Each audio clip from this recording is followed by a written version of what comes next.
ମାମା ଏ ପାର୍ସଲଟା କାହାର? ହଁ ମାମା ସତ କଥା କହିଲ, ଏ ପାର୍ସଲଟା ତମରି ନା? ବାବାକୁ ଯିବି ଏବେ କହିବି। କହିବୁ ଯଦି ବାଡେଇ ପକେଇବି ସେଟା, ଜାଣିଛୁ ତ? ସିଏ ହଉଛି ସେମିତି ତ ମୁଁ ଗାଳି ଶୁଣୁଛି, ପାର୍ସଲ ଲଗାଉଛୁ ଆଉ ତୁ କହିବି ବେଶୀ ବାବାର ଚାମଚା ଦେଇକି ଦେଖେଇ ହଉଛି। ଆରେ ତମ ପାଇଁ ଯେତେବେଳେ ମଗାଉଛି ସେତେବେଳେ ଜାଣିପାରୁନ। ତମେ ଆଜି ବି ପିନ୍ଧିଲେ ସେ ପାର୍ସଲକୁ ବାବା ଜାଣିବେ, କାଲି ବି ପିନ୍ଧିଲେ ସେ ପାର୍ସଲକୁ ବାବା ଜାଣିବେ। ହେଲେ ଗାଳି ଶୁଣିବାଟା ଥୟ ପୁରା। ସେତେବେଳେ ବାବା ବିଗିଲେ ମୁଁ ଯାହା ବି ଗୋଟେ ବୁଝେଇଲି, ତୁ ଏତେ ଚାମଚାଗିରି କରନା ତ ବାବା, ବୁଝିପାରିଲୁ? ବେଶୀ ମୁହଁ ଦେଖେଇ ଦଉଛି। ମୁଁ ପାର୍ସଲକୁ କୋଉଠୁ ତୁ ପାଇଲୁ ନେଇକି ପଳେଇ ଆଇଲୁ। ରହିଥାଅ, ବାବାକୁ ଯାଇକି ନିଶ୍ଚୟ କହିବି, ଦେଖିବେ ଯେତେବେଳେ।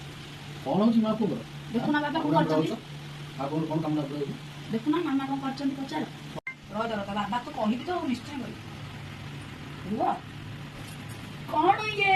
କଣ କଣ କଣ? ବାବା ଦେଖେଇବି, ଦେଖେଇବି ବାବାକୁ, ଦେଖେଇବି ଦେଖେଇବି ଦେଖେଇବି ବାବାକୁ, ଦେଖେଇବି।